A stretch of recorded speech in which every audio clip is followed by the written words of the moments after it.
Hey there guys, so today we're going to be going on a nature walk. Before we get started, I do want to let you guys know that today is for Military Child Month, or Military Child Week. Today is write a letter or draw a picture or color a picture for a military child. Another thing is I hope everyone's staying safe out there. Make sure you're practicing your social distancing. Make sure that you are washing your hands and just avoiding contact. Today we're going to be going on the nature trail here. And so this is the San Angelo Nature Trail. How you get here is you drive past the airport and turn on Spillway Road, and then you just follow that road all the way down. And so this is actually one of the coolest places in San Angelo for nature. It does have a lot of unique biomes in it, and you kind of get to see some nice transitions. So we're going to be walking through. We're going to see if we can see anything. I'm going to be taking pictures of some things you might not be able to see, and then hopefully I'll get those posted and you can watch this video. And so we're going to go ahead and get started, and so you can follow me with Dilworth. So right now we're starting in kind of a mesquite scrub desert biome. We'll be getting into some more riparian, which means along the water as we get closer to Lake Nasworthy. Whew. Watch your step. As you can see, everything is nice and green out here right now. The mesquites have finally started getting their leaves, and so that's usually a good indicator of spring. There are quite a few birds flying around. I can hear them tweeting. And definitely no shortage of deer. Now, since this is a nature trail and it's pretty far on the outskirts of town, do watch out because I have found cottonmouths out here, Agakistrodon piscivorus, and I've also Crotalus atrox, western diamondback. So there are venomous snakes. I do not see them often. In about 8 years of coming out here, I've only seen a total of about 4 venomous snakes, but they are here, so do be wary of those. If you're a big fan of cacti, we do have a lot of opuntia growing out here. This is the Texas prickly pear, and you can see they're starting to get all those nice fresh pads on them. They don't quite have their spikes yet, but they will be getting them soon, so they're still soft. These little caps will be falling off and the spines will be underneath them. So those guys are starting to grow in the summertime. All of them start flowering out here, and cacti have some of the most beautiful flowers. Speaking of flowers, my pressing of flowers did not go very well since I pressed them so many times. And it was pretty humid in the studio, so they never actually quite dried. So a week of sitting there, they were all kind of mushy when I opened it up. So hopefully yours turned out better. So usually along here, it's a nice place to see some tarantulas and stuff. Not very often, but you can usually see their burrows around the ground. It's still a little early in the springtime. The weather is a little bit nicer than we had hoped, but usually in the summertime, you can see a few wandering males around here. Let's see.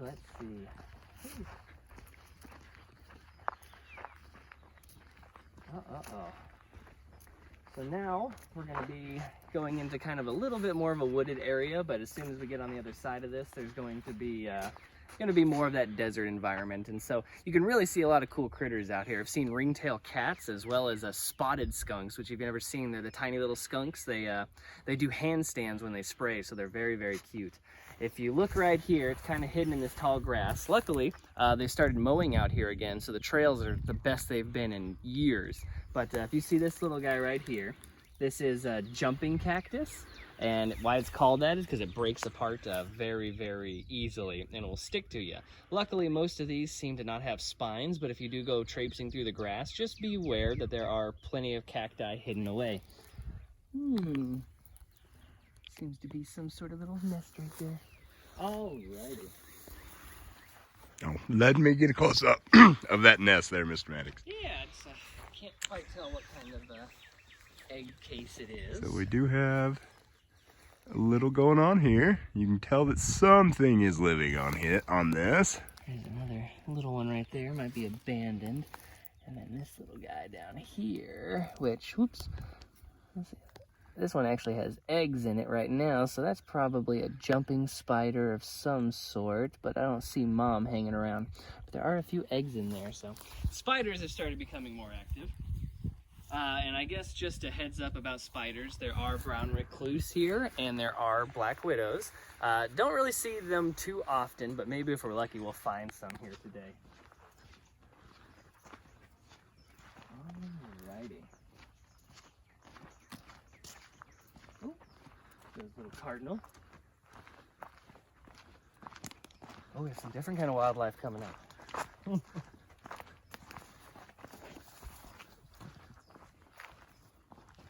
Good morning. Hello there. Oh, hello there, puppy. Hello, hello. Hello. Do you mind? Yeah, you can. Okay. Say hello, everybody. Oh, thank you so much. All sorts of wildlife on the nature trail. Never be disappointed when you go out in nature. There's a plant I want to show you guys because it is very, very abundant out here. If you can see this this green vine right here, luckily on this part there's not too many spines, but if you go right here, you can see this thing's definitely covered in spines. So this is green briar, and it really likes these riparian areas. So if you do come out here, just be aware there's a lot of it. I have torn many a butterfly nets on this stuff right here, and clothing as well, but I'm more concerned about the butterfly nets. Now, Mr. Maddox, you may have said already, but that term that you keep using for the terrain that we're in, what does that mean? Riparian? Yes. So that means we're very close to water in this instance. So you'll find that there's a lot of different biodiversity along rivers and lakes in that nature, and so usually there's a lot of cool animals here as well because it is so close to water, being so important out in the middle of the desert. I see. So the nice thing about this trail is like I said, they've been upkeeping it. So I actually came out here, well, a couple weeks ago, and I found a trail that I had never been on before. Ooh. And I have covered a lot of this here. So someone has taken some time to go back through, which is really, really nice. Let's see. I was hoping for a few more flowers. You can see some, there's some nice wild onion right here. Oh, yeah. These guys are in the lily family. Which is part of Mr. Maddox's flower pressing video. Yeah, actually, that's the only one that turned out looking nice. I won't lie. So if you do go looking for cacti, just know that here in Texas, we have a lot of different species of prickly pear.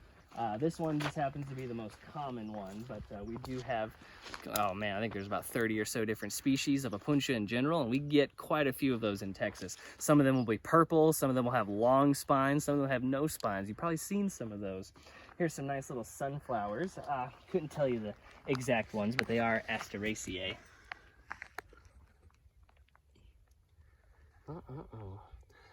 Hopefully, once it starts warming up, we'll really start getting a lot of these in bloom.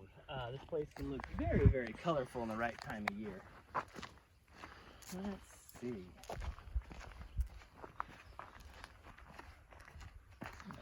Take a quick picture of some of these new growth.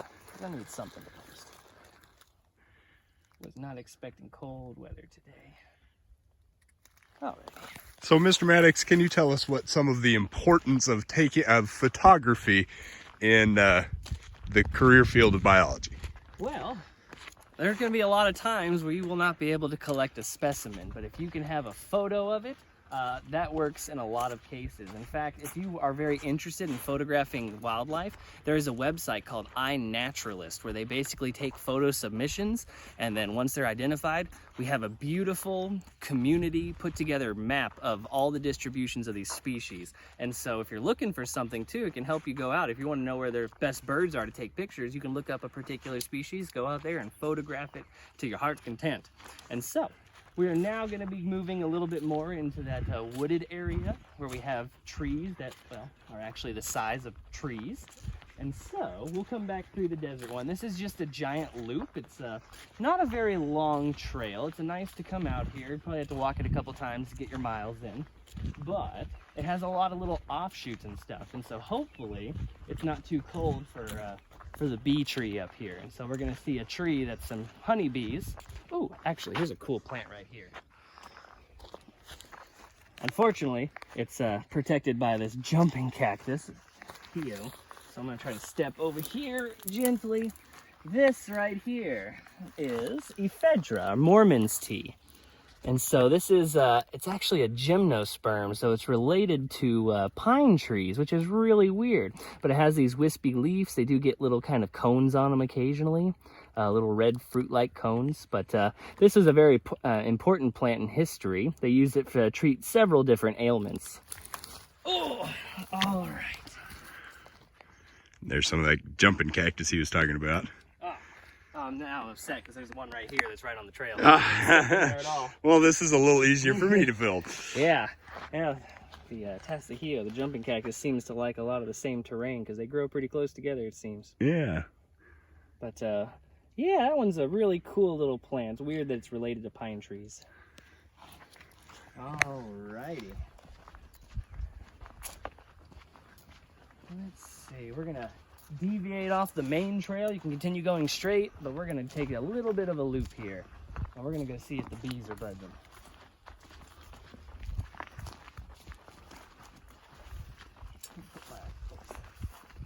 Ooh, here's some more little pretty flowers. These are some of my favorite native plants. You can probably find them at the store for your garden as well, but these little purple ones, purple, pink, sometimes they're blue, these are called spiderworts. And just really weird little flowers, really pretty. They do start to bloom early spring here, but I think you can get them in your gardens and they bloom a little bit more often. But I really like the spiderworts. They're just pretty. Very gooey plants too. They're almost like a cacti on the inside, very slimy.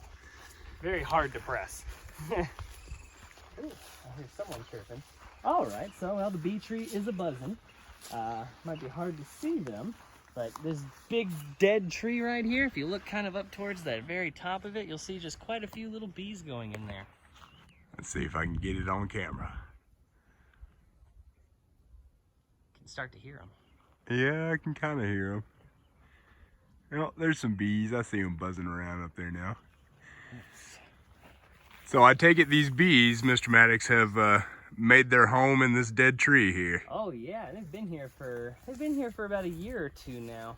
If you want to hand me that real quick, I'll see if I can get a little closer. I wish I should have brought that selfie stick now. I'm gonna step in here. We're gonna try to get. You can see where they're going in right there. If I'm quiet, maybe you can hear that nice buzzing sound. And the good news is they're not Africanized, because we probably wouldn't be able to get this close if they were. So, one of the things I like to do, but I definitely caution you, is I like to look for things. I like to look for animals. And so in order to do that, sometimes you got to flip stuff. So here's a log right here. I'm going to set my camera down. And I'm going to just kind of watch where I put my hands, make sure there's not anything that will bite me. I'm just gonna kind of move this out of the way real quick. And so far, I see a few isopods. We have some armadillidium here, which are your typical roly-polies. Nothing too crazy there. And looks like we have a couple of, oh, those ones are not alive. Lots of armadillidium. Got a few species of ants. Oh, here are some termites. So we have a lot of termites in West Texas, and a lot of things eat them. So there you go, guys. Termites are a good thing to know how to identify, so hopefully we've helped you. And if you ever see these things in your home, definitely tell your parents, because they can cause lots of damage. Oh, yes. All right, so flipping logs is one thing, but what's really important, and I hope that if you're ever out looking for things, that you do this. So you always want to put the log back where you found it. Because underneath this log, that is a microbiome. That is a tiny habitat that is going to stay a little bit wetter than everything around it for a little bit longer. And so this one didn't have any, wasn't really in the ground too much, so its seals aren't that strong. So that one should be fine. But if you do, you always want to try to put some stuff back. Just make sure you're maintaining that nice little habitat underneath there, because a lot of animals utilize that. And so if you're out here stacking rocks, which I know a lot of people like to do, I'm not a huge fan of it, cairns they call them, I think. I would suggest not, because each one of those rocks that you're taking up, or that log that you're just leaving somewhere else, you're destroying an entire habitat underneath it. So you want to preserve that the best you can. So you want to try to put things back. Put a little bit of dirt around it. Make sure that seal is nice. That way it stays nice and moist underneath it, so plenty of animals can utilize it. Oh, we got somebody digging around here. So one thing that we always see a ton of here are armadillos. And the nice thing about armadillos is you usually will hear them coming before you see them. They are very not aware of their surroundings, and so they typically stumble through the woods. So if you hear something very loudly coming towards you, it's probably an armadillo that doesn't even know you're there. Armadillos are very cute. I love seeing them, but Be careful if you ever try to interact with one. They are known to carry leprosy on them. Their body temperature is naturally lower. I believe it's in the 80s. And so they just naturally harbor leprosy bacteria more so than other animals do.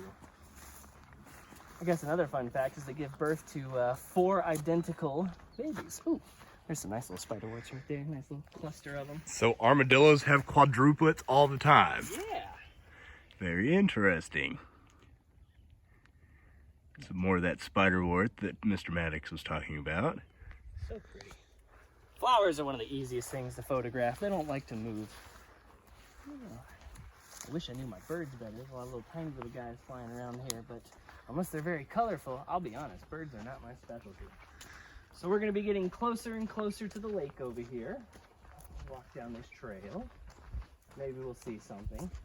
This is one of the few places in San Angelo that I've ever found a green snake before. If you've never seen a green snake, they're really cool. They're just beautiful, solid green snakes. And they eat bugs, which is weird. Most snakes don't eat bugs, but they happen to love them. Let's see. Now, normally, if you go on a nature walk like this, you probably should be more quiet than I'm being right now. But hopefully we won't scare off too many things before we get to them. This trail does get a fair amount of traffic, but really it's never too busy here. So if you ever want to socially isolate, this is kind of a nice place to avoid people for a while. Enjoy a nice little walk. Let's see. Crane fly. Lots of armadillos digging around here. Usually if you come here, close to sunset, that's when you really start seeing the armadillos out and about.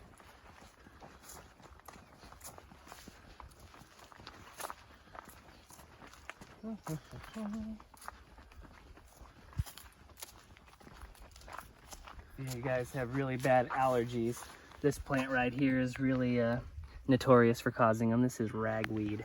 Oh yes. It gets its own category in the news on the weather. Oh yeah. That one, let's see. You know what? Let's walk along the water a little bit. Ooh. So this trail will take us a little bit closer to the lake.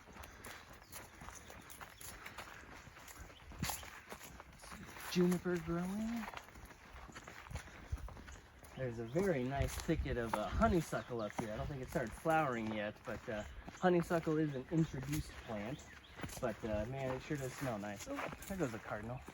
Lots of cardinals this time of year. They're so fast, I can't catch them. Oh, look, there's some things taking off from the water. Oh, of course, Mr. Maddox gets in the shot of that. I'm sorry. Let's see if I can get an ID on them.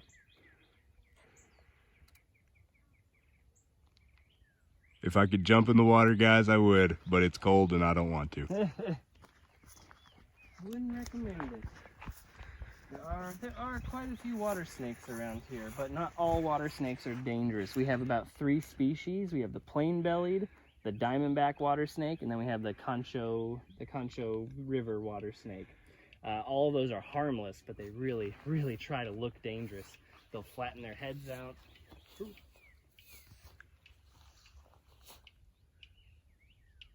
Little frog chirping. Yeah, I think so. I think we're hearing a frog chirp somewhere off in this little area over here. It's probably a cricket frog. In fact, I'd definitely say that's a cricket frog. Little acris.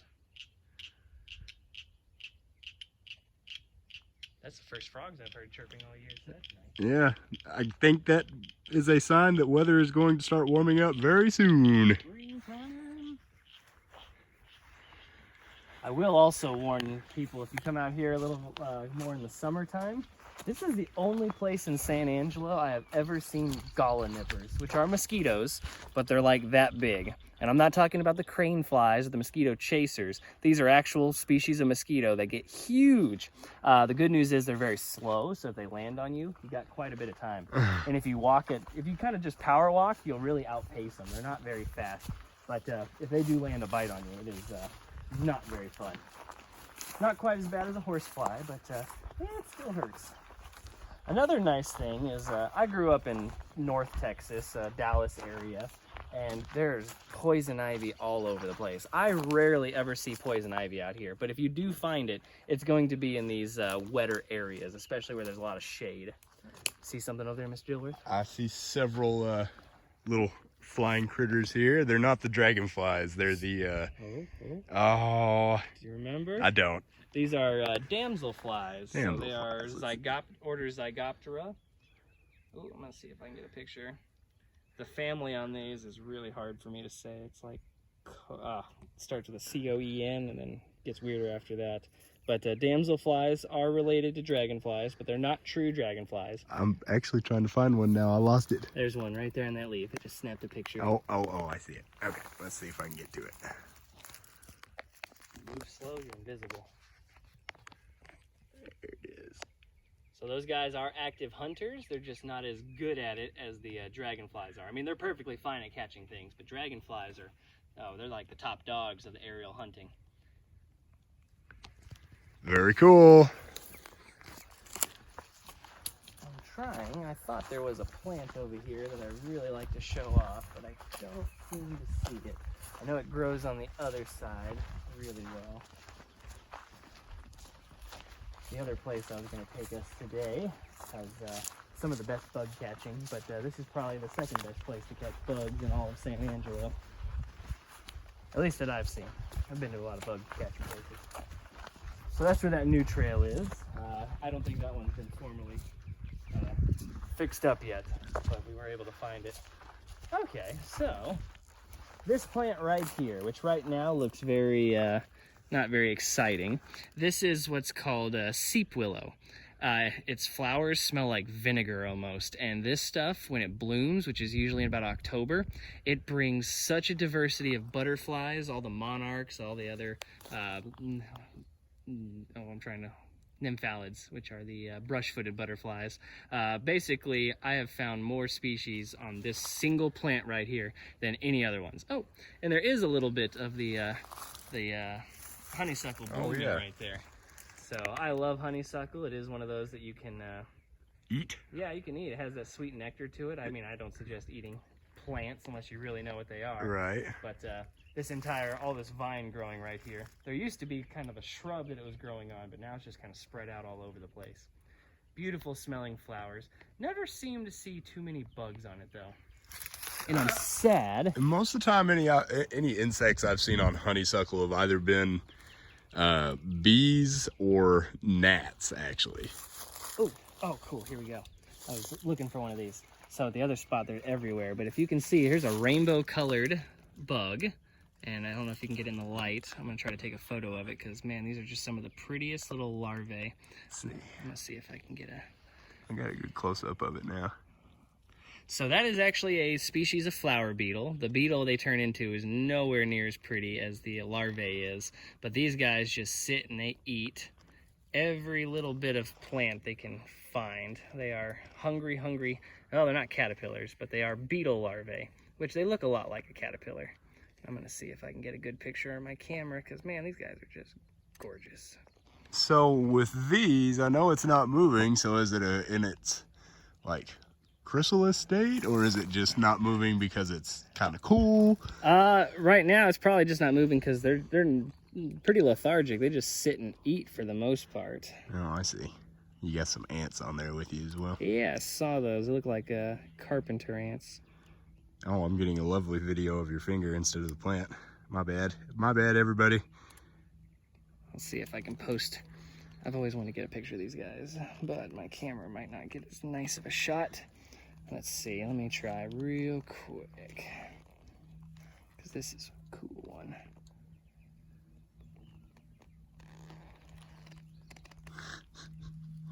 All right, while Mr. Maddox is doing that, I'm going to pan around to show you some scenery. Yeah, I'm not a great photographer, guys. I'm still learning. No, Mr. Maddox, it's called taking your time. And there's nothing wrong with taking your time and taking photos or doing art. Something's buzzing by my ear. I really like that scene right there. That's a good scene.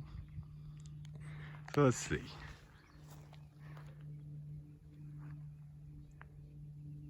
Well, Should be able to see some of the color in there. Not the best, I won't lie. Something big just went buzzing by. Oh, there's a pond skate, nice green dragonfly. Oh, big bumblebee, if you can see him down there. Oh yeah, I do see that. It looks like probably an American bumblebee, which you don't see those guys too often. Oh, there he goes. See if he'll land. He's liking that honeysuckle. Ooh, he's a pretty one. He's got a lot of yellow on him. If he lands. Man, he is so quick. He's bumbling. He is bumbling. Bumbling bee. There he is. There he is.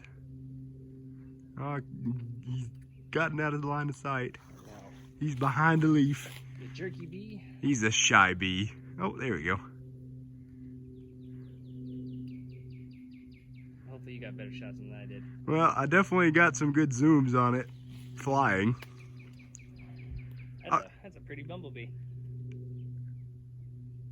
And just so you know, guys, bumblebees are not typically aggressive, and they're also one of our native bees that are really hurting right now. So if you ever see them or a nest, try not to go out of your way to destroy them. If you really need them removed, call a beekeeper. Most beekeepers will come out and remove bee nests. Not wasps, but bee nests, free of charge, usually. Oh, speaking of, oh, never mind, it flew off. Let's see. I guess a fun fact is the honeybees that we have are actually not native to the United States. They're a European bumblebee. They were brought over here. And so I know we always hear a lot about the honeybees suffering, but it's really our native bees, the bumblebees, the leafcutter bees, all those solitary weird bee species. So those are the ones you really got to look out for. And you can find some really cool bee nests that you can make, and they're bees that aren't really aggressive too, so you can have them around your house. They use a bunch of little tubes and they stuff them with leaves and stuff. All right, now we're back on the main trail. It's going to be kind of just enclosed for a moment. We'll be getting up to a better view of the lake, as well as a small bridge that you can cross. Ooh, there's a lot of that spiderwort.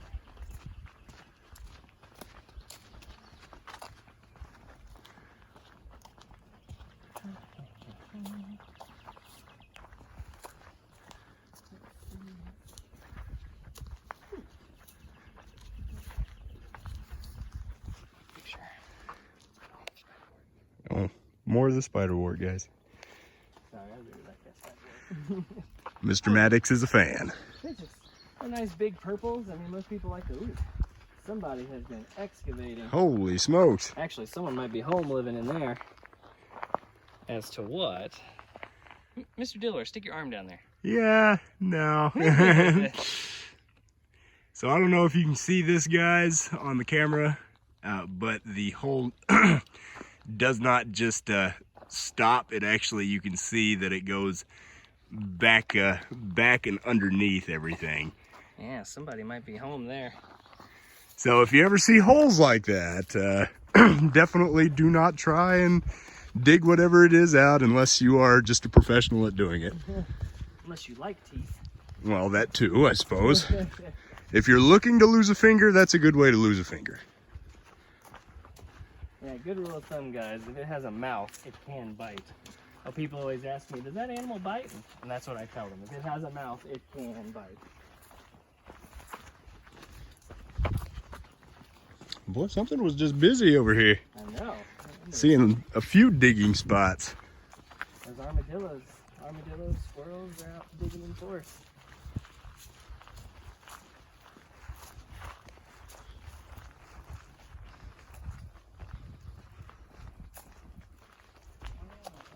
Start to see Nasworthy over the horizon.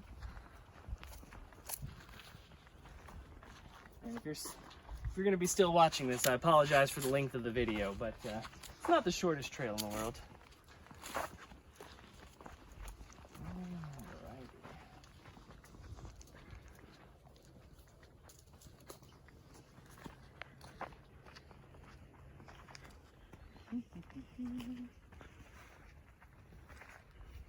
Usually see some hawks in here, and ospreys occasionally.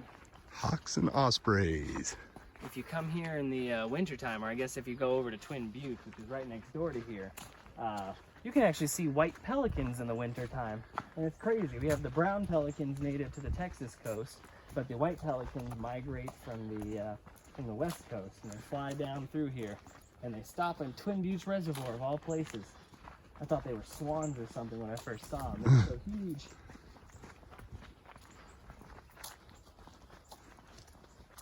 Which I'm glad they weren't. Now we're getting to a little bit more of a shady spot. Yes. There's a lot of heavy growth here. I like this spot, Mr. Maddox. Have trees arching over and everything. Yeah. Well, you know what? The mosquitoes like this spot too. Well, I've heard that me and mosquitoes like to hang out in the same spot. And here's our little bridge. I won't hang out here too long. This is, just as a heads up, in this little kind of swampy area.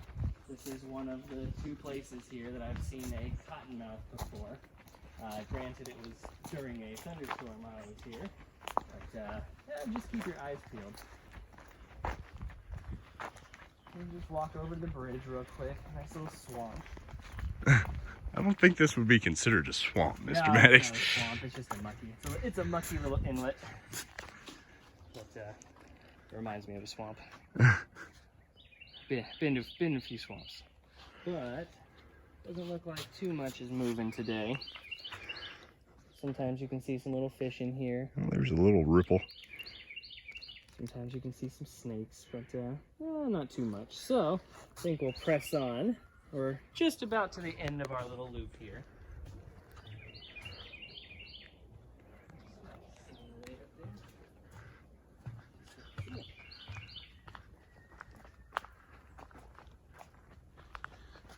People over there howling in the distance.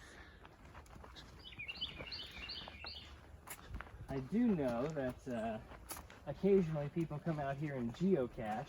Now I know that because I found some on accident. If you look for animals, you actually stumble across quite a few geocaches, which I guess is pretty cool. This is also one of the few places in San Angelo I've seen fireflies. They're a very tiny species of firefly, though. I mean, they could fit on your fingernail. But you come out here, it just looks like little fairy lights blinking. Really pretty. But I've only seen those a couple times. It's usually a really rainy year. Fireflies really tend to like that moisture. I remember the first time seeing fireflies when I was much younger. I thought I was seeing things, just seeing spots go across my vision. And I was like, what is going on? Finally, my parents had to tell me. They were tired of seeing me suffer, I guess, so good on my parents. When I was in Michigan, I saw them all the time as a kid. Now, I don't see them as often. I think fireflies are one of those species definitely in trouble. But here in Texas, we actually have several different insects, most of them beetles, that all glow. We have the fireflies, we have click beetles. You've probably seen click beetles. They will flick. If you put them on their back, they click and pop upwards. Some of them have eye spots that actually glow like fireflies do. And then we have glowworms, which are another species of beetle. They eat millipedes, which is really weird. Not too many animals eat millipedes.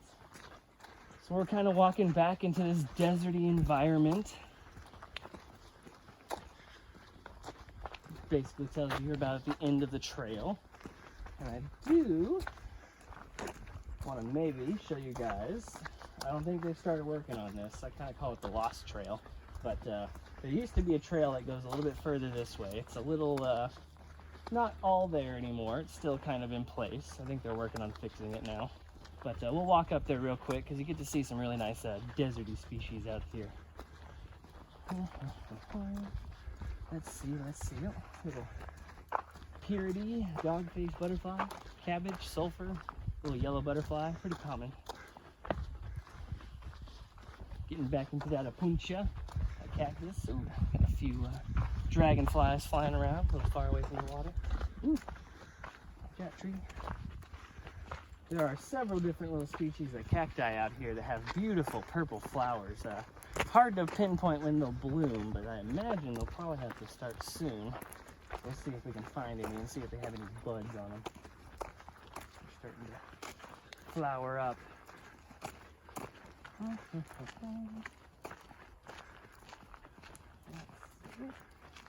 There's a northern mockingbird, our state bird right there. Wagging its butt. Very territorial critters. Well, I just barely caught a glimpse of it. I'm sorry, everybody.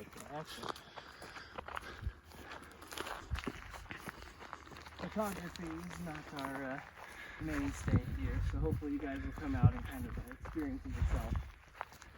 We're going to go a little bit off the beaten path because I want to see if I can find a couple critters real quick before we end here that maybe you're familiar with. So I'm going to flip a few rocks and take care. Make sure I'm not disturbing anything underneath them too much.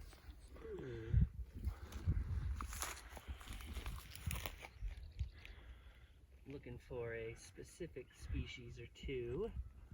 And this is usually where I find them. Very cool scenery. Yeah, this one's really kind of reminds me of West Texas. Yeah, I agree.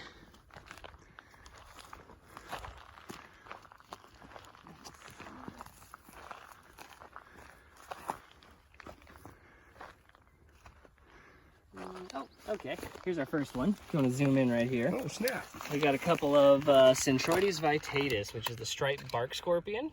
There are quite a few of those here.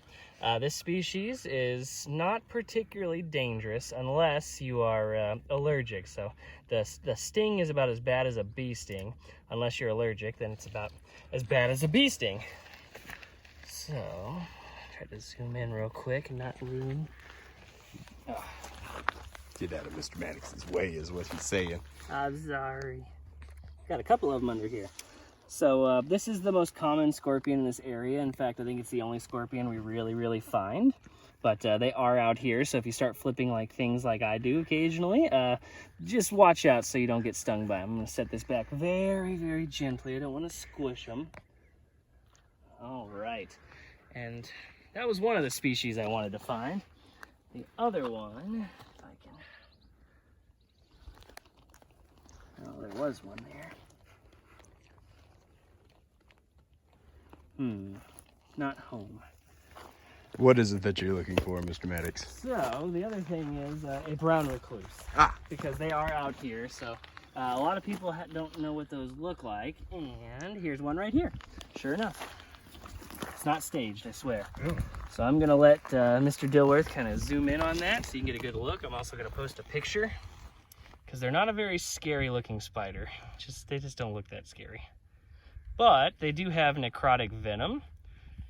And what that means is it's usually going to cause your skin to start rotting away to a degree. But that's a very small percentage of bites. And typically there's other health issues associated with it. Oh, it's kind of... Oh, there he is. Not sure that he trusts what we're doing there, Mr. Maddox. He's laying down some web and he's like, this is my safe spot. You can kind of see that little violin mark on his back. Not a very distinct spider. Let me see if I can get it closer real quick, Mr. Dilworth. It's really bright out here. Mr. Maddox is going to try and get better pictures to show y'all a little bit more of the fiddlehead that he's talking about. In the meantime, look at this pretty flower. It's so pretty. Well, the non-wilted one. But even the wilted one kind of looks nice. In its own way. There, does that help get a better view? Oh, look at you. Always come prepared. Might be. It's hard to tell with the glare on the screen. Yeah, pretty bright out. I was not expecting it to be so bright. I'll take some pictures and upload them. Oops. Very cool stuff. That's the one thing I always like about going out on nature walks, guys, is just looking at all the scenery, the landscape in and of itself. There's a lot of pretty land. Ow! Scratch myself with my tongs. So, I think that's where we're gonna call it, guys. Normally you just stay on the main loop, but if you want to explore, there are some places. Just be careful. Make sure you always have supervision. And if you do decide to look under things, watch your hands, guys. But hopefully you guys can come out here and see some really cool things. And I'll get those pictures posted as soon as I can. But I hope you guys have a great rest of your week, and we'll see you next Wednesday. Also, be looking on Friday. We'll be doing some osmosis activities with some eggs. So, hope to see you guys then. Bye-bye.